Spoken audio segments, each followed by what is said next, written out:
Después de pasar por sus peores años, Spider-Man recibió el nuevo milenio de la mejor manera, siendo relevante en todos los medios posibles como los videojuegos, sus cómics, la televisión y el cine. Una nueva Spider-Manía estaba por llegar de la mano de un nuevo integrante en el juego y las películas del personaje harían posible que Spider-Man se convirtiera en el personaje más popular del mundo. Bienvenidos al quinto episodio de la historia de Spider-Man y la década de los 2000.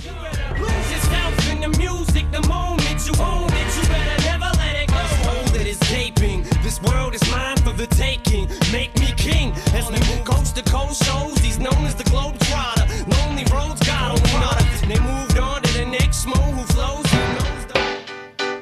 Bajo una renovación total dentro de Marvel, Spider-Man no paró en sus intenciones por conquistar otros medios fuera de los cómics, teniendo en los videojuegos una presencia fuerte durante los 90s, iniciando el nuevo milenio como uno de los personajes a tomar en cuenta. Con Activision comprando la licencia del trepamuros, en el año 2000 se lanzó al mercado Spider-Man, juego que junto a la primera consola de Sony se apoderaron del mercado en ese año, colocándose como uno de los mejores éxitos de ventas y crítica, revolucionando los títulos del personaje al hacer uso del modelado 3D que ahora le permitía a los jugadores un mayor realismo.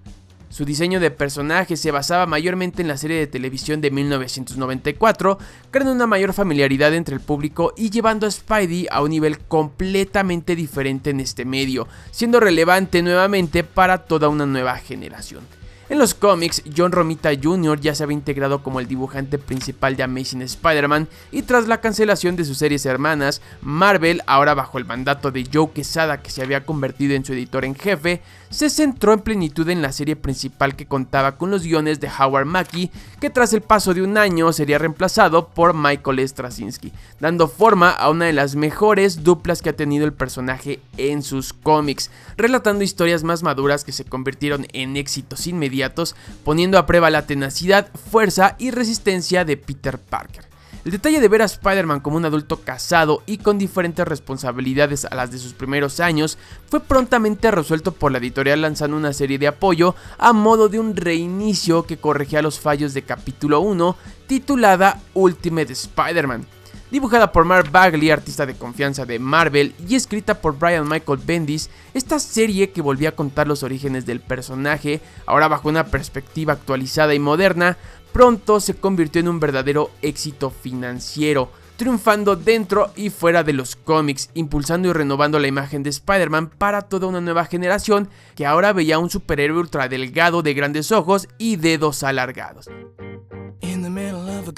En 2001, tras cosechar el éxito en los videojuegos y sosteniendo una solidez argumental y de venta en los cómics, el atentado del 11 de septiembre en Estados Unidos mermó un poco la buena racha que el personaje atravesaba, teniendo repercusión en sus proyectos inmediatos como la secuela del juego de PlayStation y un tratamiento diferente para la promoción de su primera película a gran escala. Who am I? You sure you wanna know? Después de muchos años de especulación, en 2002 por fin llegaba a la gran pantalla Spider-Man, película dirigida por Sam Raimi que revivía los orígenes del personaje protagonizado por Tobey Maguire. En su primer fin de semana de estreno, la película producida por Sony, quien había comprado los derechos del personaje a finales de los 90s, había recaudado más de $100 millones en Estados Unidos, terminando su estadía en los cines del mundo con 825 millones bajo un presupuesto de tan solo 135. El éxito de la cinta catapultó a los videojuegos del personaje, estrenando una adaptación de esta para consolas de nueva generación como el PlayStation 2 y el recién debutante Xbox. También llevó a Sony, que había comprado los derechos de televisión, encargar a MTV una nueva serie que llamó Spider-Man The New Animated Series. Inicialmente la serie fue concebida como una especie de secuela directa de la película de 2002, pero estos planes se vinieron abajo cuando el estudio dio luz verde a una segunda película que contradecía todos los acontecimientos de la serie, la cual fue cancelada apenas 13 episodios después. Este proyecto rompía con casi todo lo que se había presentado en programas anteriores del personaje, estableciendo historias mucho más maduras y una animación completamente digital, elemento que dividió a los seguidores, pero que con el paso de los años le ha dado una personalidad única. Para 2004, Spider-Man 2 llegaría al cine, quedando apenas por debajo de la recaudación de la película anterior y obteniendo su propia adaptación que pronto se convirtió en uno de los videojuegos favoritos por los fanáticos gracias a su implementación del mundo abierto que te daba la oportunidad de balancearte por la ciudad de Nueva York. Ultimate Spider-Man ya alcanzaba los 50 números y a modo de homenaje contaba con la aparición de Tobey Maguire y Sam Raimi durante el arco titulado Hollywood, mientras que Amazing Spider-Man despedía a John Romita, que era reemplazado por Mike Deodato Jr., artista que le daba un giro enorme al trabajo de John Romita Jr., refugiándose en un estilo realista que hasta nuestros días es un sello de esta época. Este mismo año, Marvel publicaría la serie Marvel Knights Spider-Man, continuando con el buen trabajo que hasta ahora se venía proyectando, todo bajo un mismo concepto que le regalaba a los lectores historias más complejas y mucho más maduras. En estos años, bajo el mandato de Joe Quesada, Marvel y el propio Spider-Man y la industria sufrieron una etapa de transición, olvidándose de las extrañas historias y premisas de los 90s, enfocándose en la vida adulta de Peter Parker y su relación con Mary Jane como con el resto de personajes de la editorial, creando historias complejas que bajo la escritura de Michael Straczynski exponían un lado diferente del personaje, quien se cuestionaba su propósito en la vida, su entorno y la manera en que lidiaba con sus problemas como Spider-Man, además de retomar elementos vistos fuera de los cómics como los mostrados en sus películas que cada vez más influían en el desarrollo de sus historias. En 2005, Activision lanzó al mercado su séptimo juego basado en el personaje, Ultimate Spider-Man. Replicando el motor de juego del exitoso Spider-Man 2, esta adaptación del universo creado por Brian Michael Bendis no logró el éxito que la compañía esperaba, cancelando una posible secuela para dar paso a un juego lanzado directamente para el Nintendo 10 bajo el título Batalla por Nueva York. Entre 2005 y 2006, Amazing Spider-Man veía pasar historias como El Otro y se integraba al mega evento de Marvel Civil War. Aquí Spider-Man rompería su tradición de mantener su identidad en secreto, revelando al mundo su rostro, arrojándole nuevos peligros para él y sus seres queridos, terminando con una tía May herida de muerte. Estos años también arrojaron dos nuevas series del personaje, Friendly Neighborhood Spider-Man y Sensational Spider-Man, ambas de duración corta, siendo utilizadas mayormente para alargar las historias mostradas en Amazing y los eventos anteriormente citados.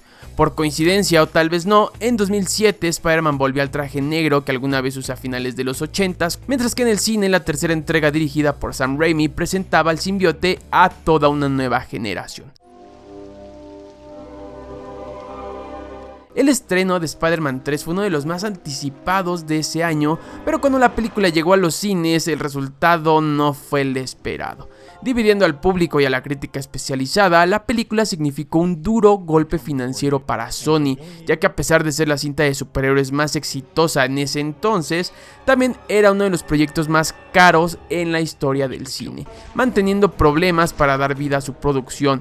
En aquel entonces se decía que al estudio le costaba $1 millón cada día de rodaje. Su adaptación en videojuego sufriría de la misma suerte, estando por debajo de lo esperado sin poder replicar el éxito de Spider-Man 2, lo que provocó que Activision lanzara al mercado el título Friend or Foe y un año después Web of Shadows. Rápidamente el panorama se tornaba un poco gris para el personaje, siendo explotado de manera lasciva durante los últimos 5 años, teniendo un bajón repentino que culminó con One More Day, una de las historias más criticadas de Marvel. Durante poco más de 10 años, Marvel había notado que las ventas de los cómics de Spider-Man habían bajado, teniendo como única misión devolver al personaje a sus bases de soltero. ¿Cómo haría esto? Anulando su matrimonio con Mary Jane. La historia conducía a Peter Parker a un trato con Mephisto para así salvar la vida de May, todo bajo un alto costo, sacrificar su matrimonio con Mary Jane.